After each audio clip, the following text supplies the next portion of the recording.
pire du monde. Larry, à quoi ça sert pour toi la vie? À travailler, c'est important de se rendre utile. Regardez-moi, je suis très bien organisé. Je me lève, je me douche, je pars travailler, je travaille, je rentre, je vais me coucher. Je me lève, je me douche, je pars travailler, je travaille, je rentre, je vais me coucher. Je me lève, je me douche, je pars 6 heures d'école par jour, c'est trop. À la fin, les enfants sont fatigués et ont du mal à se concentrer. Jusque-là, les petits Français avaient les journées d'école les plus chargées. Imagine, les Norvégiens, eux, ont 3 heures de classe par jour. Alors un ado à la base, ça doit dormir entre 8h et 10h par nuit. Alors tout ça pourquoi? Pour avoir un cerveau qui fonctionne bien et pouvoir mémoriser. Sans ce temps de sommeil, le cerveau ne fonctionne pas bien du tout. Et c'est pour ça que vous vous retrouvez avec plein de gens en échec, tout simplement parce qu'ils ne dorment pas suffisamment et qu'avec la répétition du manque de sommeil, ils décrochent complètement. Trop content, j'ai eu 20 sur 20. École, devoir, dodo. École, devoir, dodo. Je vais devenir fou.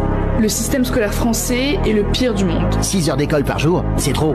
À la fin, les enfants sont fatigués et ont du mal à se concentrer. Ce 20-là, il n'a aucune valeur, c'est juste un chiffre. L'école est une souffrance, que c'est un endroit presque d'humiliation pour moi, l'école. Alors, C'est pas l'école qui va te rendre riche. Alors si t'as 20 sur 20, tant mieux, t'auras une sécurité, mais l'école ce n'est rien d'autre qu'une sécurité.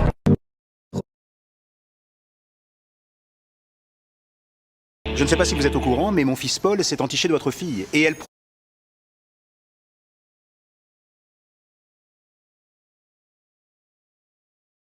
École, devoir, dodo. École, devoir, dodo. 6 heures d'école par jour, c'est trop. À la fin, les enfants sont fatigués et ont du mal à se concentrer. Jusque-là, les petits Français avaient les journées d'école les plus chargées. Imagine, les Norvégiens, eux, ont 3 heures de classe par jour. L'école, je ne la supportais plus. Si on les mettait dans une grande pièce assise. Jusque-là, les petits Français avaient les journées d'école les plus chargées. Imagine, les Norvégiens, eux, ont 3 heures de classe par jour. L'école, je ne la supportais plus. Si on les mettait dans une grande pièce assis à des bureaux tous dans le même sens. Ça a pas l'air hyper fun. Ils ont pas le droit de bouger, ils ont pas le droit de se lever, ils ont pas le droit de se parler. Ah, pas du tout. Non, le professeur leur dit des trucs et ils doivent écouter et écrire ce que le professeur leur dit. Mais pourquoi le professeur il leur donnerait pas directement le truc écrit? Ça marcherait pas, non. Je vais devenir fou. Je vais devenir fou.